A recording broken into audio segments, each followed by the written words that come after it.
સેશનને સૌથી પહેલાં global handover સાથે શરૂઆત કરીએ, કારણ કે જે રીતે હવે મહત્વનું યુએસ માર્કેટ માટે તો છે 2 દિવસની ફેડની બેઠક જે આજથી શરૂ થઈ રહી છે, એને કારણે યુએસ ઇન્ડાઇસીસમાં તો એક મજબૂતી જોવા મળી રહી છે.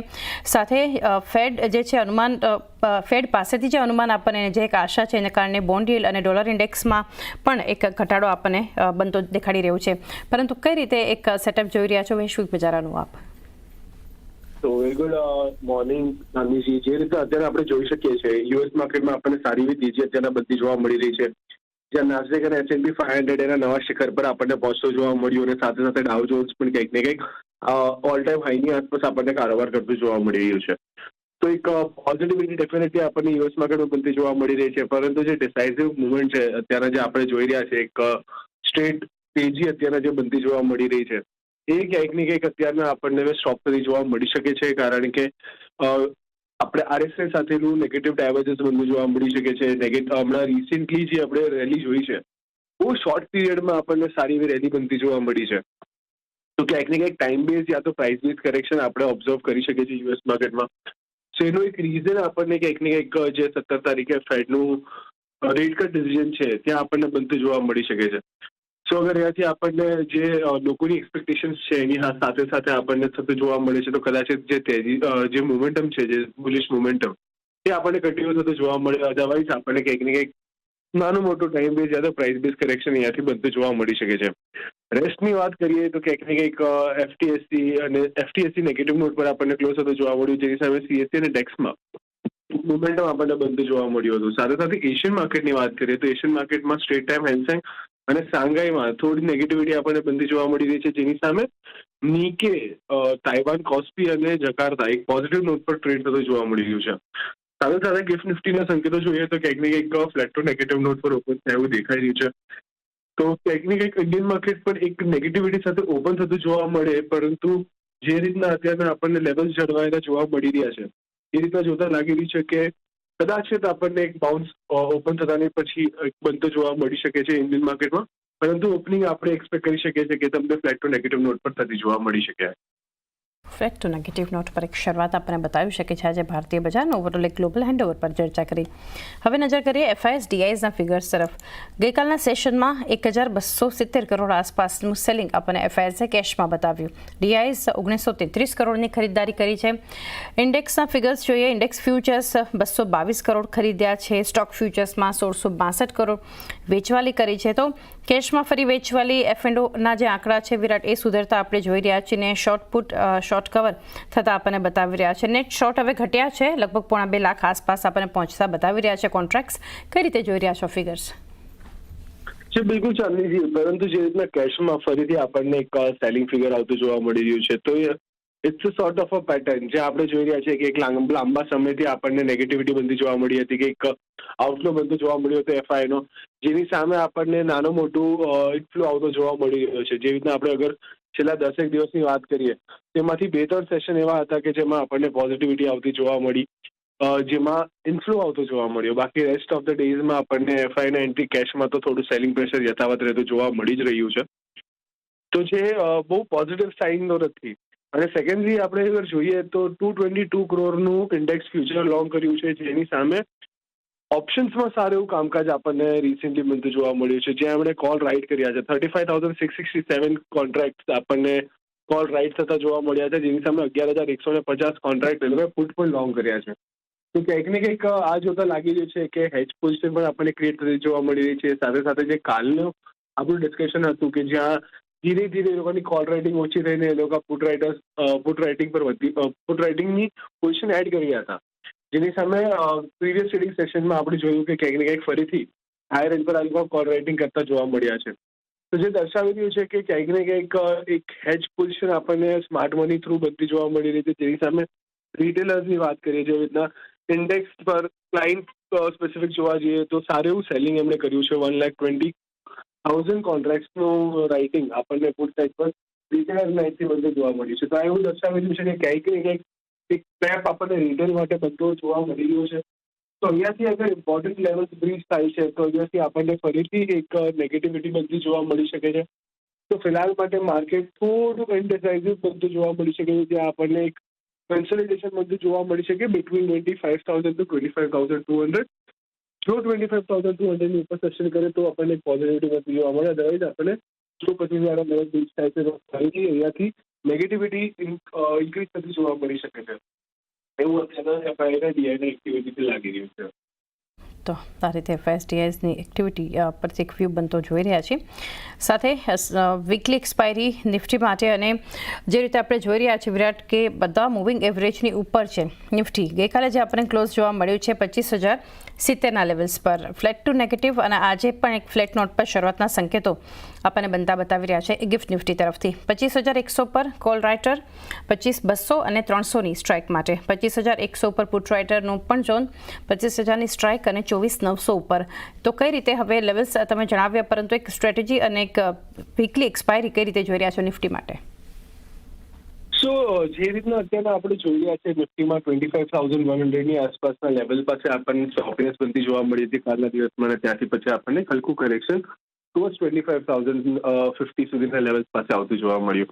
તો જ્યાં સુધી હજી પણ 25,000ના લેવલ જળવાઈ રહે છે કે ઇન્ટેક્ટેડ છે એ લેવલ, ત્યાં સુધી આપણો વ્યૂ જે છે એ પોઝિટિવ સાઇડનો રાખી ચાલી શકીએ છીએ.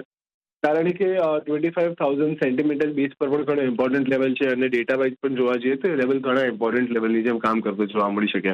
તો આજની એક્સપાયરીમાં અગર જો 25,000ના લેવલ જળવાઈ રહેશે તો આપણને એક પુશ બનતું જોવા મળી શકે ટુવર્ડ્સ 25,200ની આસપાસના લેવલ પાસે, જેની સામે 25,000 એક સ્ટ્રોંગ બેઝ, એક સ્ટ્રોંગ સપોર્ટની જેમ કામ કરતો જોવા મળે. પરંતુ જો 25,000ના લેવલ બ્રીચ થાય છે then we might see further drop towards 24,800. પરંતુ ટિલ ધ ટાઈમ જે તમે કહ્યું કે 25,000ના લેવલ જળવાઈ રહે છે ત્યાં સુધી પોઝિટિવ આઉટલુક રાખીને તમે નિફ્ટી પર કામકાજ કરી શકો છો. તો એક્સપાયરી સ્પેસિફિક કદાચ આપણને બહુ મોટી મુવમેન્ટ ના આવે, પરંતુ જ્યાં સુધી 25,000ના લેવલ્સ આપણને જળવાયેલા જોવા મળી રહ્યા છે ત્યાં સુધી આપણે એક્સપેક્ટ કરી શકીએ કે 25,200 સુધીના લેવલ આપણને નિયર ફ્યુચરમાં આવતા જોવા મળે છે. 25,000નો લેવલ એક સારા સપોર્ટની જેમ કામ કરતો જોવા મળી શકે છે નિફ્ટી માટે. 25,000ના લેવલ્સ ચેક ટકવા જરૂરી. અહીંયાથી 25,200 સુધી પણ ઉપર લેવલ્સ નિફ્ટી આપણને બતાવી શકે છે. બેંક નિફ્ટી માટે 54,887નું ક્લોઝિંગ આપણને જોવા મળ્યું. 3 સેશનથી આપણે જોઈ રહ્યા છીએ વિરાટ, બેંક નિફ્ટી હવે પરફોર્મ કરવાનું એક શરૂ કર્યું છે અને લીડ કરી રહ્યા છે. એમાં પીએસયુ બેંક ઇન્ડેક્સ અને પીએસયુ બેન્કિંગ કાઉન્ટર્સ, ખાસ કરીને એસબીઆઈ. બેંક નિફ્ટીમાં જોઈએ કોલ રાઇટર 50,000ની સ્ટ્રાઇક પર, 55,000ની સ્ટ્રાઇક પર, 55,200 પર અને 55,500 પર આપણને એક્ટિવ કોલ રાઇટર્સ દેખાયા. 54,800 પર પુટ રાઇટર, 54,500 અને 54,200ની સ્ટ્રાઇક માટે. તો કઈ રીતે હવે એક સ્ટ્રેટેજી આપ જોઈ રહ્યા છો નિફ્ટી બેંક પર? તો બેંક નિફ્ટીમાં પણ અગર આપણે જોઈએ તો ક્યાંક ને ક્યાંક 55,000નો લેવલ એક ઇમિડિયેટ હર્ડલની જેમ કામ કરતો જોવા મળી રહ્યો છે. કાલના સેશનમાં પણ આપણે જોયું હતું કે 55,000ના લેવલ સરપાસ થયા અને ત્યાંથી ફરીથી આપણને સેલિંગ પ્રેશર ઇન્ક્રીઝ થતું જોવા મળ્યું, ને ક્યાંક ને ક્યાંક 54,887ની આસપાસ ક્લોઝિંગ આવતું જોવા મળ્યું છે. પરંતુ અહીંયા પણ એ વસ્તુ અગર આપણે જોઈએ તો ઘણા સારા લેવલ્સ પર આપણને ક્લોઝિંગ આવતું જોવા મળ્યું છે, કારણ કે 54,500નો જે હર્ડલ હતો એ ક્રોસ થયા બાદ ફરીથી લેવલ્સ આપણને રિક્લેમ થતા નથી જોવા મળ્યા, જે પોઝિટિવ સાઇન છે. સો અહીંયાથી બેઝની વાત કરીએ, એક સપોર્ટની વાત કરીએ તો 54,500ના લેવલ્સ પાસે એક સારો એવો સપોર્ટ આપણને બનતો જોવા મળ્યો છે. ઇન્ડિકેટર ફ્રન્ટ પર જોઈએ તો આરએસઆઈ પણ ધીરે ધીરે 50ને ક્રોસ કરીને એની ઉપર આપણને જતી જોવા મળી છે. મિડ પોઈન્ટ ક્રોસ થયું છે, જે દર્શાવ્યું છે કે ક્યાંક ને ક્યાંક ફરીથી મોમેન્ટમ બેંક નિફ્ટીમાં ગ્રેપ થતું જોવા મળી રહ્યું છે. તો જો અગર આ લેવલ જળવાઈ રહે છે 54,500ના, તો આપણે એક બાઉન્સ બનતું જોવા મળી શકે ટુવર્ડ્સ 55,500થી લઈને 56,000 સુધીના લેવલ્સ માટે. પણ એના માટે 55,000નો લેવલ સરપાસ કરવો થોડો ઇમ્પોર્ટન્ટ રહેશે. તો ઇમિડિયેટ હર્ડલ આપણે બધી તો જોવા મળી શકે છે 55,000 માટે. અગર જો લેવલ સરપાસ થઈ જાય તો 55,500થી 56,000 સુધીના લેવલ્સ બંધા જોવા મળે, જ્યાં નીચેની સાઈડ પર 54,500 એક સ્ટ્રોંગ સપોર્ટની જેમ કામ કરતો જોવા મળી શકે છે. તો ક્યાંક ને ક્યાંક બેંક નિફ્ટીમાં પણ એક પોઝિટિવ આઉટલુક રાખીને તમે કામકાજ કરી શકો છો. નિફ્ટીમાં મે બી ચોપીનેસ બનતી જોવા મળે, પણ આઉટ પરફોર્મન્સ આપણને બેંક નિફ્ટી પાસેથી એક્સપેક્ટ કરી શકીએ છીએ. સ્પેસિફિક રેકમેન્ડેશન્સ પણ જાણીએ વિરાટ. ગઈકાલે તમે ડિફેન્સ થીમ ફોકસમાં રાખી હતી અને કોલ્સ તમારા ખાસી મજબૂતી પણ બતાવી, ડેટા પેટર્ન્સ, એસ્ટ્રા, માઇક્રો, અને હવે આજે કયા ટ્રેડિંગ કોલ્સ રહેશે? તો આજે મારી જે પસંદગી છે એ છે ગોકુલ એગ્રો પર. ગોકુલ એગ્રોની વાત કરીએ તો ક્યાંક ને ક્યાંક રાઉન્ડિંગ બોટમનું બ્રેકઆઉટ આપણને અહીંયા ડેઇલી ફ્રેમ પર કન્ફર્મ થતું જોવા મળ્યું છે. સોરી, જ્યાં આરએસઆઈ પણ ક્યાંક ને ક્યાંક ફરીથી ઓવરબોટ ટેરિટરીમાં એન્ટર થતી જોવા મળી છે, જે પોઝિટિવ સાઇન દર્શાવી રહી છે કે જે મોમેન્ટમ છે અહીંયાથી આપણને કન્ટિન્યુ થતું જોવા મળે. ઉપરની સાઈડ પર 425 સુધીના લેવલ્સ આપણને બનતા જોવા મળી શકે. નીચેની સાઈડ પર વાત કરીએ તો 375ની આસપાસનો સ્ટોપ લોસ આપણે મેન્ટેન કરીને ચાલી શકીએ છીએ. તો 375 સ્ટોપ લોસ થી 425 ટાર્ગેટ માટે ગોકુલ એગ્રોને તમે ધ્યાનમાં રાખીને ચાલી શકો છો.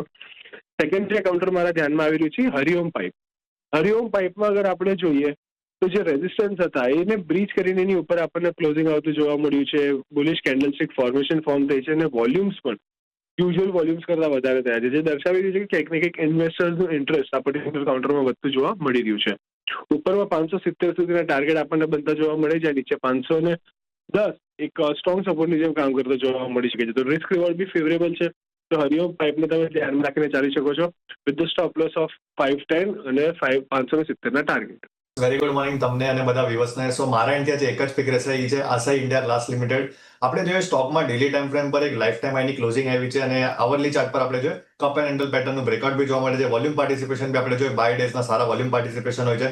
સો કરંટ લેવલ્સ હમણાં કાલની ક્લોઝિંગ જો 893.80 ની છે. સો 890 અને 895 આ રેન્જની વચ્ચે બાઇંગ કરો. લોઅર એન્ડ પર જે કાલના લોઝ લાગ્યા છે 851 એનો સ્ટોપ લોસ મેન્ટેન કરો. અપસાઇડ પર આપણને બે ટાર્ગેટ જોવા મળશે શોર્ટ ટર્મમાં 930 અને 950 ના. સો આશા ઇન્ડિયા ગ્લાસ લિમિટેડ મારા અહીંથી એક પિક રહેશે. અને એક અપડેટ છે પ્રીવિયસ વીકમાં આપણે ટ્યુબ ઇન્વેસ્ટમેન્ટ લિમિટેડ આપેલું લાસ્ટ વેનસડેના 3177 લેવલ્સ પર આપણા બે ટાર્ગેટ્સ હતા 3300 અને 3350. બે લેવલ્સના કાલે ટાર્ગેટ્સ અચીવ થઈ ગયા છે. તો તે એક પ્રોફિટ બુકિંગ કરવાની સલાહ. બે આઈડિયાઝ રહેશે. એક છે આપણે સિમેન્ટ્સમાં આપણે જોઈએ તો સ્લોલી એન્ડ સ્ટડીલી અપમૂવ જોવા મળી રહ્યો છે. આ ટ્રેન્ડ લાઇન બ્રેકઆઉટ જોવા મળી રહ્યો છે. 200 ને ડેમાની ઉપર ક્રોસ થતો જોવા મળ્યો છે અને વોલ્યુમ સાથે વધતો જોવા મળ્યો છે સ્ટોક. તો 3145 ના સ્ટોપ લોસ સાથે 3475 ના લક્ષ્ય માટે સિમેન્ટ્સ મારી ફર્સ્ટ પ્રેફરન્સ રહેશે. સેકન્ડ જે છે મારા ફિનિક્સ લિમિટેડ. ફિનિક્સમાં આપણે જોયું ગઈકાલે બધા રિયલ એસ્ટેટ સ્ટોક્સના અંદર ફરીથી એકવાર મોમેન્ટમ જોવા મળી છે અને આના અંદર પણ મારા ખ્યાલથી જે હિસાબે વોલ્યુમ સાથે મોમેન્ટમ બિલ્ડ થતા જોવા મળી છે વીકલી અને મંથલી સ્કેલ પર બી સ્ટોક ફિનિક્સ લિમિટેડનો સ્ટ્રોંગ સેટઅપ જોવા મળી રહ્યો છે. તો આઈ થિંક 1560 ના સ્ટોપ લોસ સાથે 1680 ના લક્ષ્ય માટે ફિનિક્સ લિમિટેડ મારી સેકન્ડ આઈડિયા રહેશે.